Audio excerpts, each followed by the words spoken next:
You're tuned in to the Foxborough Beatcast.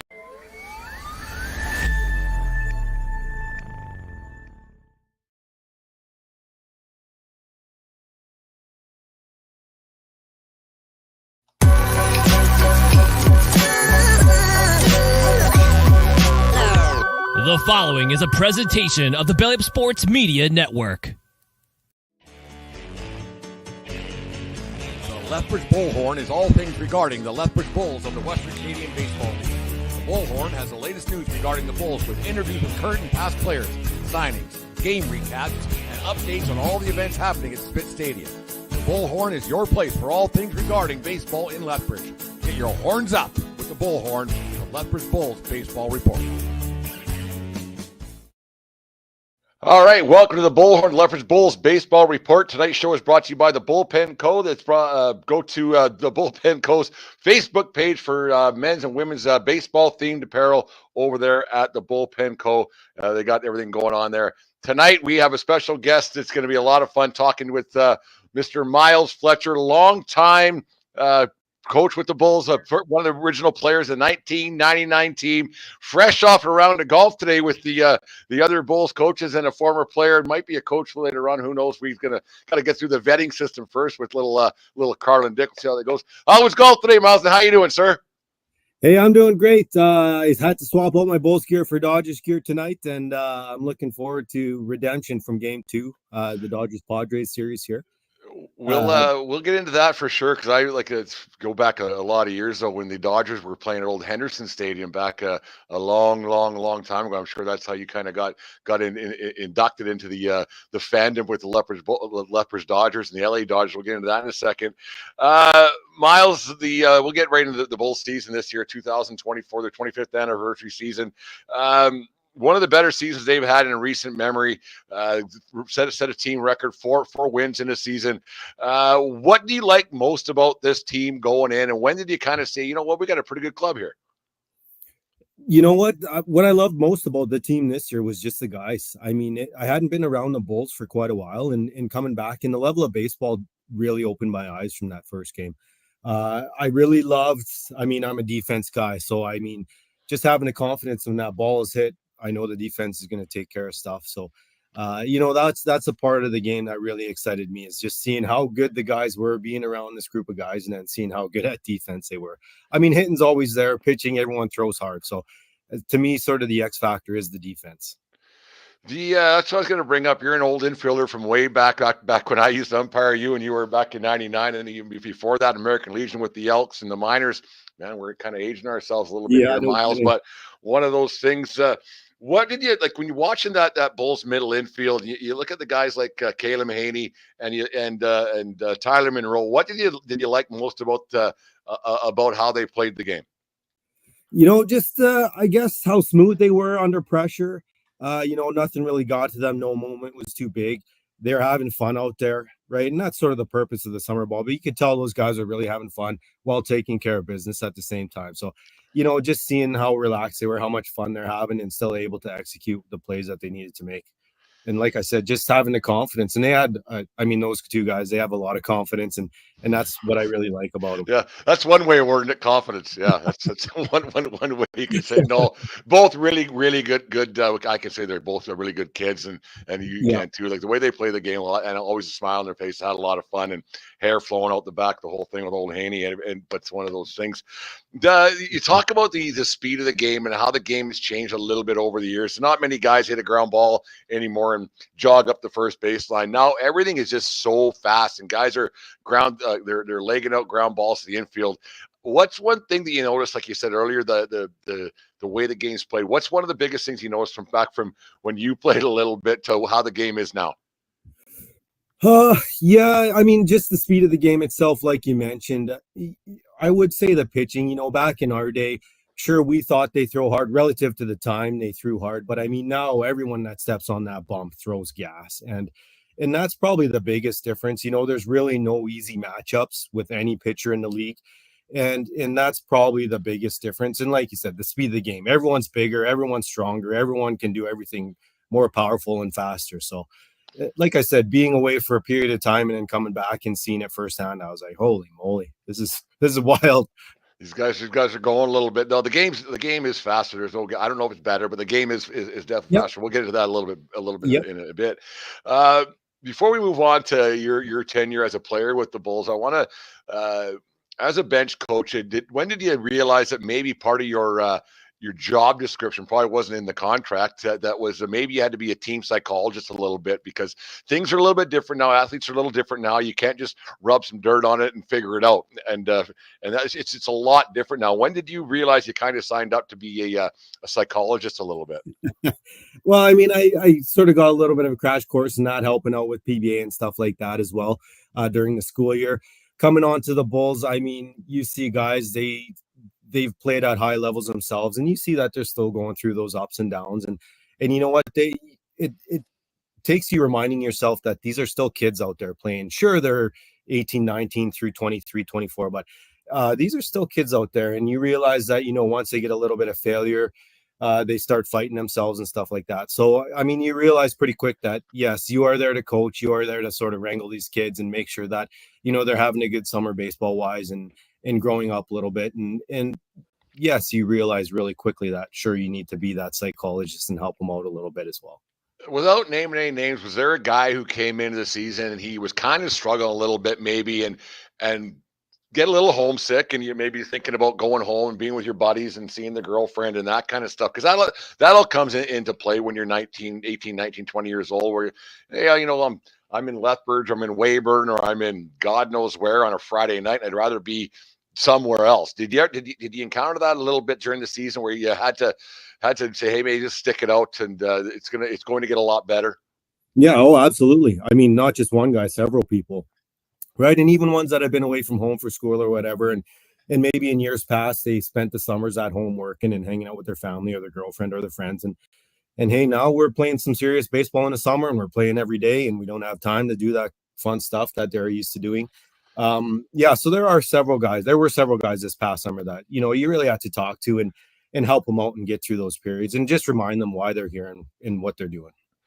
Like the coaching stuff is a little diverse. So I won't name. Oh, actually, I will. I'll name. I don't care. Like Ryan can be a little bit tough. It seems like on the exterior, but everybody's got a heart and everything else. And do you ever have a like with your coach staff and Josh is pretty mild mannered, and so is yourself. Did you ever have a good cop bad cop situation where sometimes one of you may have got a little bit upset or maybe another guy had to step in and say, you know what, he didn't really mean it. You're just kind of the whipping boy for the moment. You're allowed to say whatever you want. Doesn't matter. Yeah. I'd say behind closed doors, we have those conversations. You know, when we open that door and go out and address the team or address that player that needs that sort of talk or whatever, we try to be on the same page once we leave that coach's office. But certainly inside the coach's office, there's a little bit of good cop, bad cop going on when we're talking about guys for sure. Well, that's good. That's always what makes me laugh. I kind of like to be a fly in the wall. Maybe next season I'll do that. But well, taking it. On that note, sorry to interrupt you. I mean, our post-game talks were pretty entertaining. I think, you know, by mid-season, the players could sort of tell who was going to say what every time. You know, Mac might have brought in a little bit of light of fire under your ass, whereas Josh and I were, you know, propping some guys up and stuff like that. So, yes, along those lines for sure.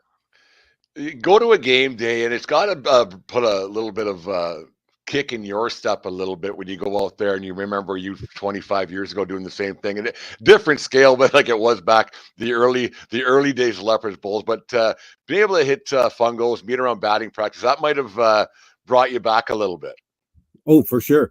I mean, it was a highlight of my day just going and throwing BP to the guys and hitting fungos and just being a part of it. Yeah, it brought me back and it made me excited. Every day I was excited especially to get out of work and then head to the ballpark to do something like that.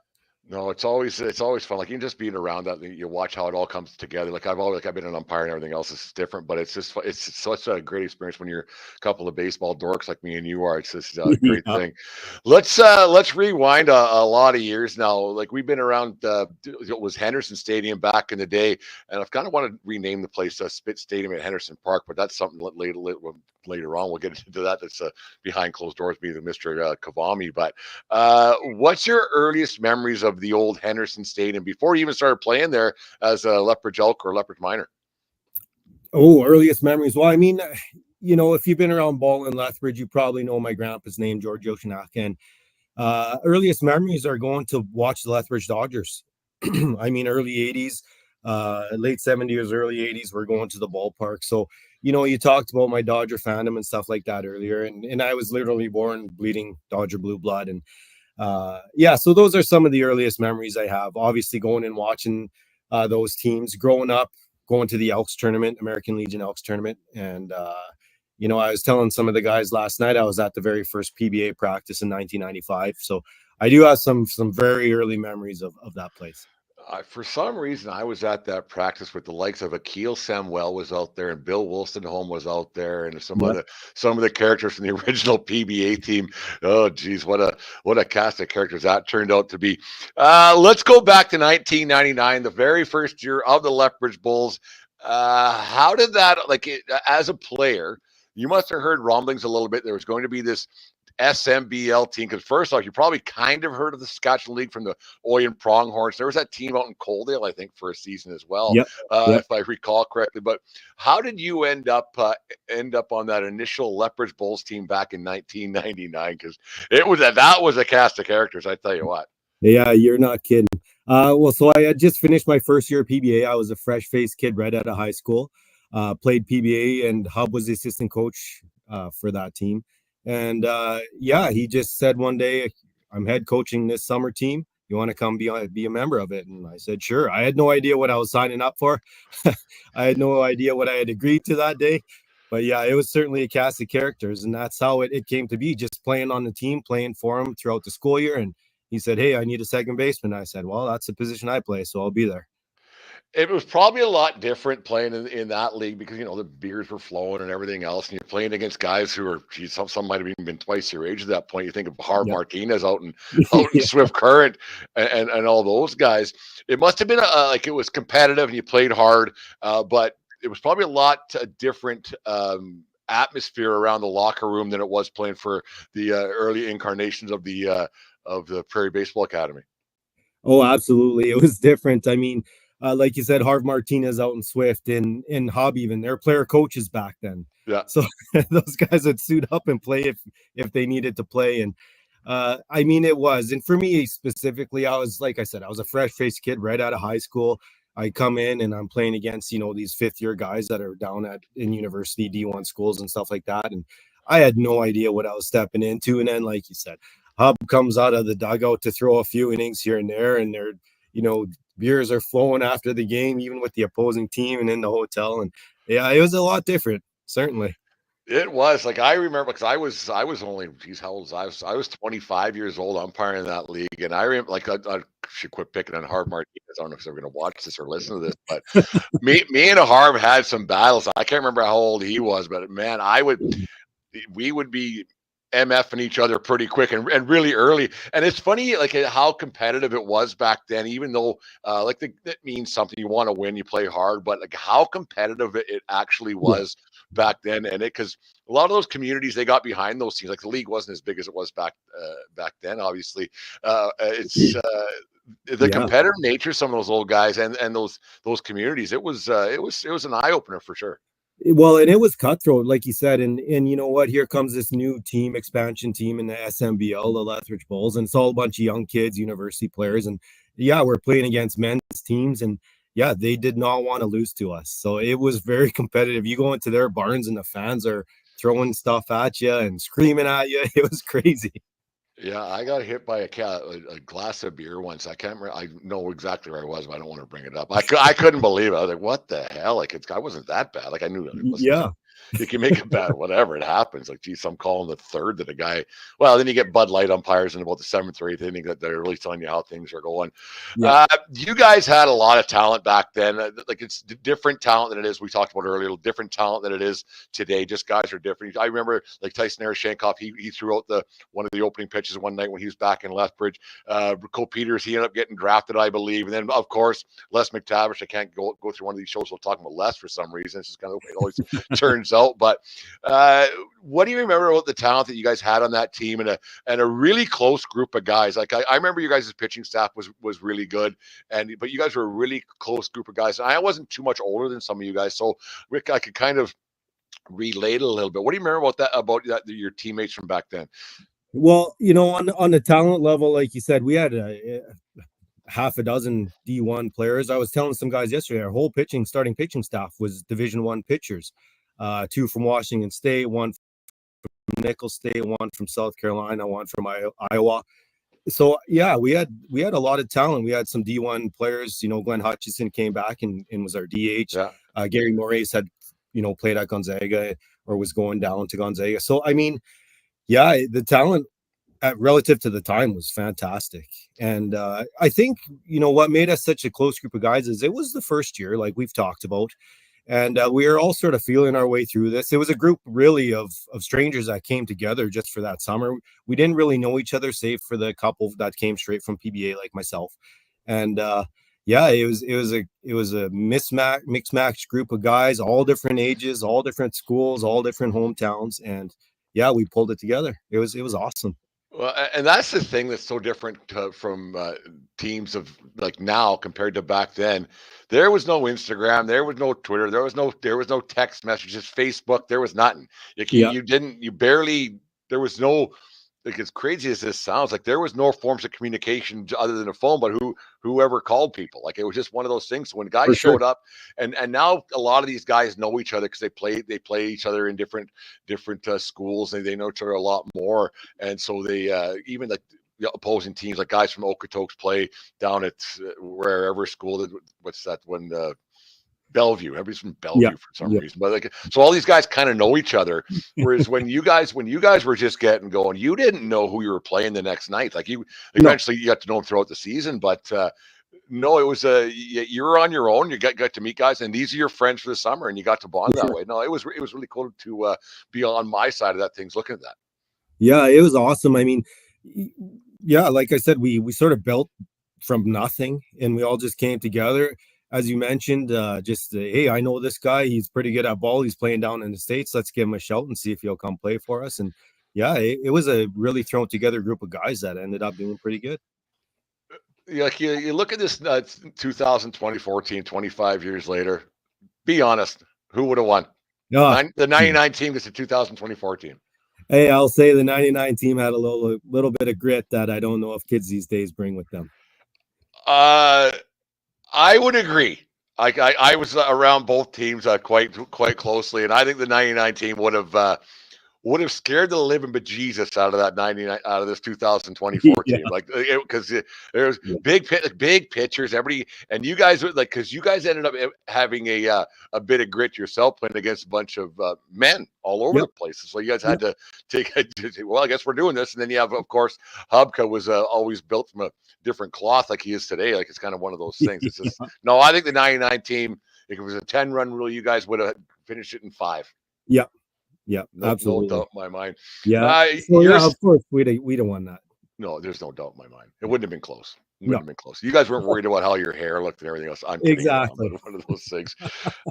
You're still involved in the game of baseball, not only with the Bulls, but with Lethbridge Little League, Prairie Baseball Academy. I think you're still part of the board for the PBA. You're on and on it goes throughout Lethbridge, throughout baseball. What keeps you going back to the game, and how have things changed since your parents were looking after things compared to how you're looking after things now?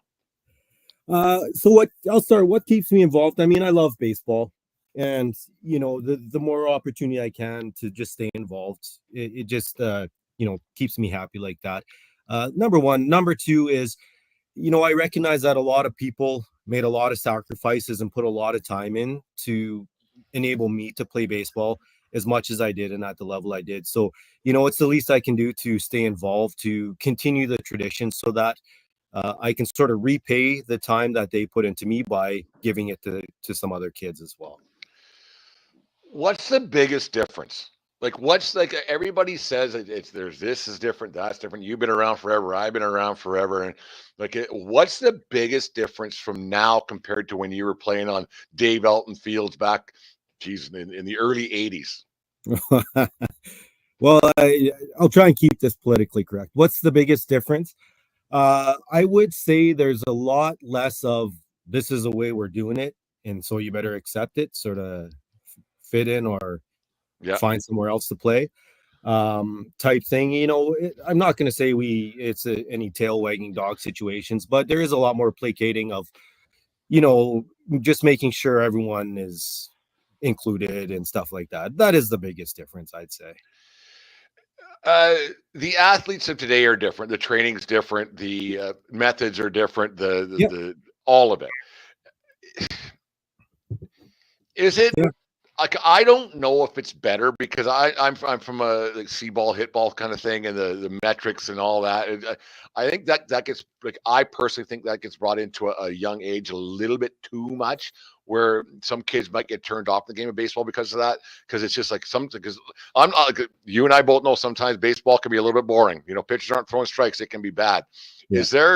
Is there something that maybe it's a little overcoached at times? I don't know. I don't really want to, make judgment on that. Whether or not, I am a fan of the multi-sport athlete or the multi-sport approach. However, I think just kids being active, whether you're playing 3 sports or 1 sport, sure, you might need some rest on some specific body parts or something like that. But as long as kids are staying active, doing what they're doing, I don't really see a huge issue, with the overcoaching. Maybe at some younger ages, there might be a little bit too much specialization. Sure. And that's always a conversation that's going on amongst any sport. But I mean, like I said, as long as kids are staying active, I don't think that's, becoming a huge issue.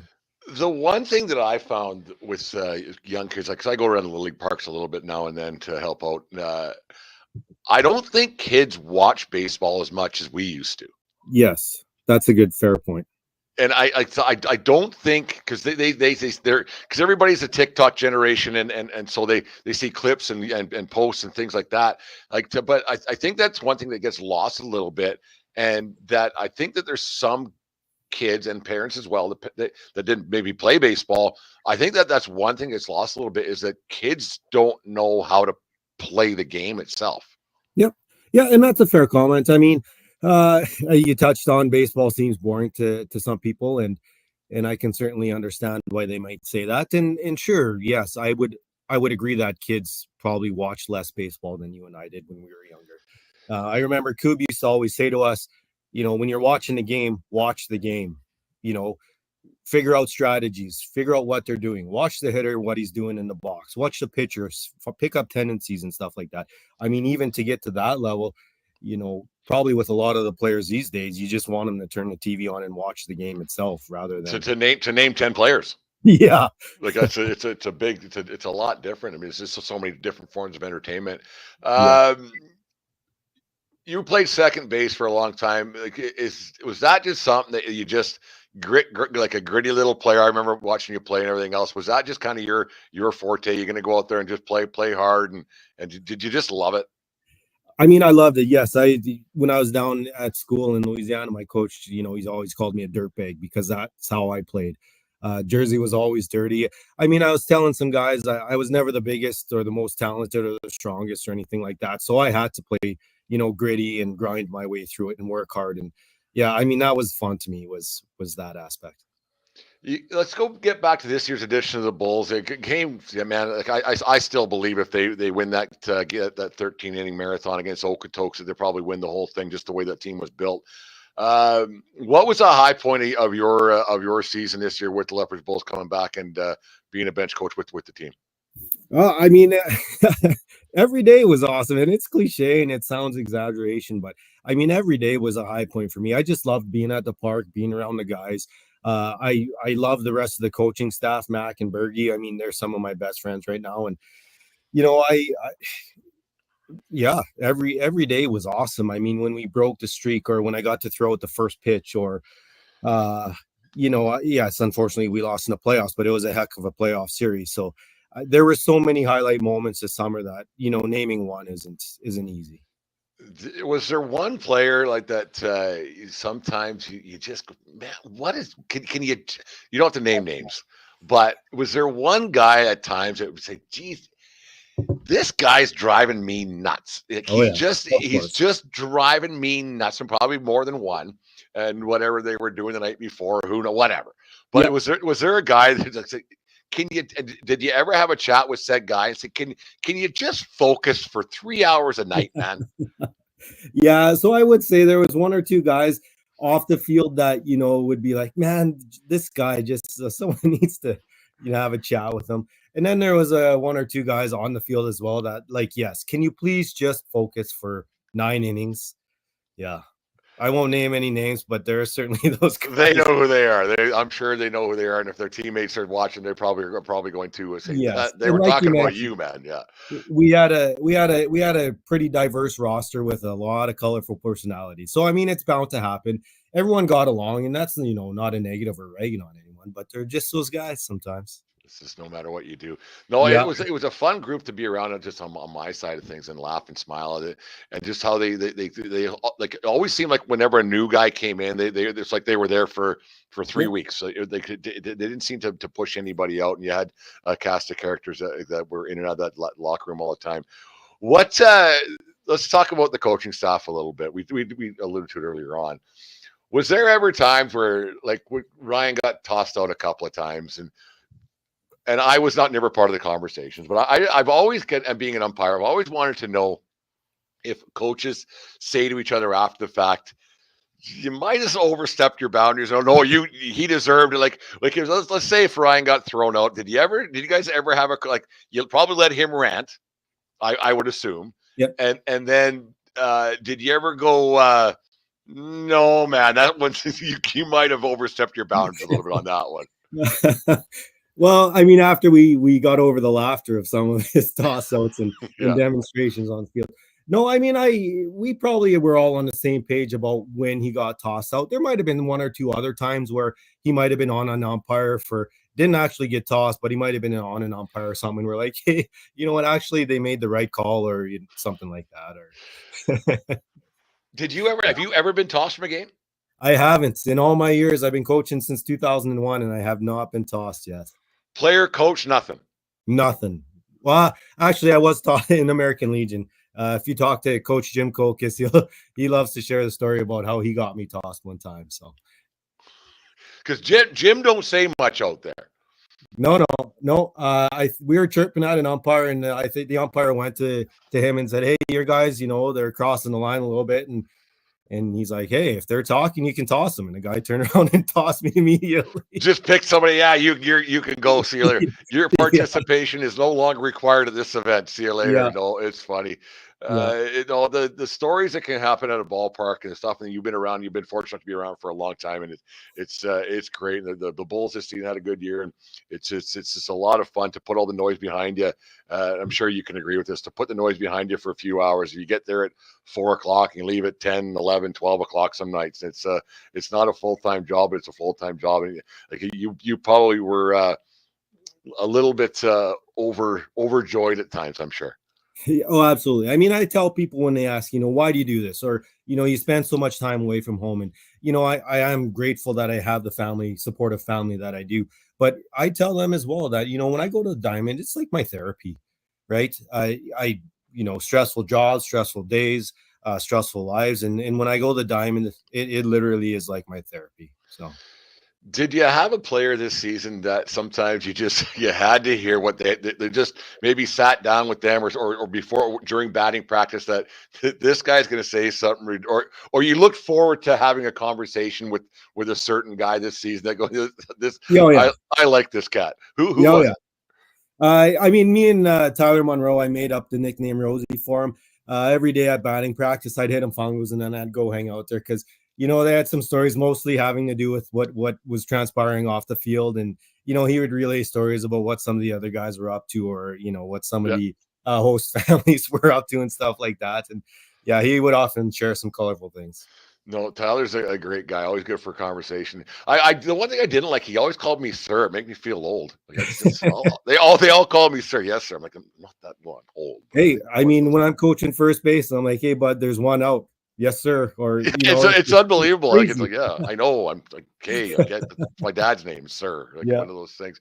No, this is a lot of fun, Miles. Like we'll do. I don't know if you paid attention during the season. You were very busy on the field, very focused all the time. But we had this Charlton Hill patio thing called 3 Easy Questions.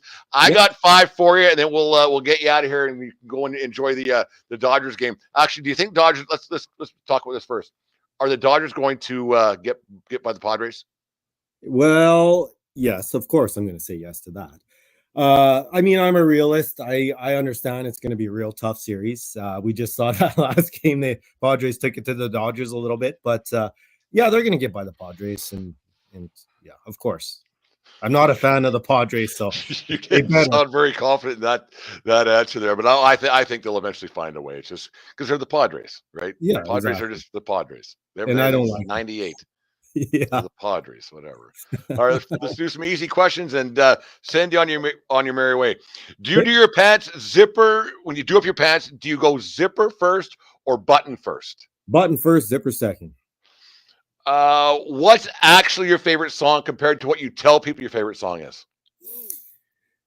Oh, I really love the song Patio Lanterns. I'll tell people my I favorite love song. that too. Yeah. I tell people my favorite songs, probably Danger Zone by Kenny Loggins or Enter Sandman by Metallica. But I But love it's actually Patio patio lanterns. Lanterns. Nice work. What's one thing that you for sure do better than Todd Hubka? Chug beers. I can chug a beer really fast. Better than Hubka. I've never raced against Hub, but I haven't come across anyone yet who can beat me. That's funny. Uh, Favorite baseball player of all time? That's Oh, not Carlin Dick. oh shoot. I took away the obvious answer. Yeah, so growing up, my favorite player was Roberto Alomar. I mean, second base, played the same position, Toronto Blue Jays, so we got a lot of exposure to him. As I've gotten older, it's surprising to say, but Clayton Kershaw is my favorite current player. Oh, He's a he's pitcher, I'm a position player, so usually that doesn't happen, but he's my guy. just straight class too. Hey, like Yeah, I just love him. It's too bad he's got that stigma of being yeah, the I playoff know. failure, right? Just Yeah, one of those things, and they weren't all his fault. They were some were, but you just that's how pitching is in the postseason. And last but not least, who's going to win the World Series? the LA Dodgers. The LA Dodgers. Do you count that 2020 World Series, or is it kind of like a 3/4 World Series? Or is it a? I think it's about a 5/8 World Series. That one personally, it That counts. It counts in the record books, but it it doesn't. counts. I mean, you can't. Every team that criticizes Mickey Mouse World Champion, you can't tell me they wouldn't have been waving the banner if they were Oh, I team. would have for sure. The Yankees would have pulled Yeah. that one off, guaranteed. And running down the street with a flag naked, probably one of those things. But yeah, no, Of course. Miles, this is a lot of fun. Catch up. We talk a lot around the ballpark and having your passion and your smile around the Bulls. It's greatly appreciated, and it's always fun to talk to you. We'll have to have you on the Lethbridge Bulls baseball report once the season gets a little bit closer next year. Anytime. Are you back next year? Contract pending, probably. Hey, if they want me back, I'll be there. That's what I tell everybody. I'll make it happen. I There's no way. loved it. I loved it. I love the guys. So if they want me back, I'll be there. I'll make it happen. So Thanks, buddy. when Ryan got himself tossed, Yep. was it who was finally in charge there? It honestly, it became really a team effort. We had to do some lineup manipulation, and so Bergie and I really got together. He coaches third base when Matt gets tossed. I don't like coaching third base to start with, so I'm glad to let him coach third base. But we had to bring in some pinch hitters and make a few moves and stuff like that, and it really became a collaborative effort. Coaching first base might be the easiest job in sports, Yeah, isn't it? High fives, bum slaps, watches move. Yeah. yeah.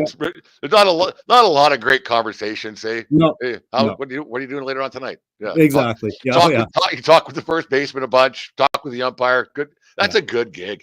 Yeah, absolutely. That's why I like to do it. And there's a lot of pressure on the third base coach. And hey, I'd rather go hang out over there and just enjoy the ball game. Yeah, bag of spits in your back pocket. Good. See you later. Good deal. Yeah, for sure. Oh, okay, Miles. Thank you very much for doing this. We'll talk again soon. Thanks for having me, buddy. Cheers, man. There's Myles Fletcher from the Lethbridge Bulls, longtime baseball guy around the city of Lethbridge. Always a pleasure to talk to Myles. he's always a fun time to chat with, and he loves the game of baseball. That's it for another edition of the Bullhorn Lethbridge Bulls baseball report.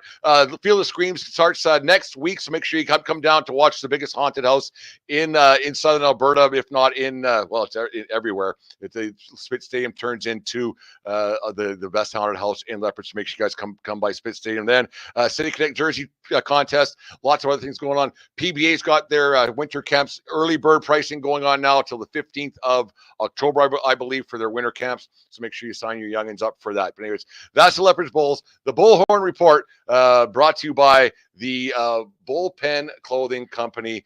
Go to the Bullpen Clothing Company's Facebook page for it's baseball themed apparel. Thank you very much for watching the show, and make sure, and if you want to watch or listen to the podcast, it's up on iTunes, Apple Podcasts, and iHeartRadio, I believe, and Spotify, and wherever you get your podcast.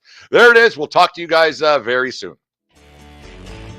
The Lethbridge Bullhorn is all things regarding the Lethbridge Bulls of the Western Canadian Baseball League. The Bullhorn has the latest news regarding the Bulls with interviews with current and past players, signings, game recaps, and updates on all the events happening at Spit Stadium. The Bullhorn is your place for all things regarding baseball in Lethbridge. Get your horns up with the Bullhorn, the Lethbridge Bulls Baseball Report.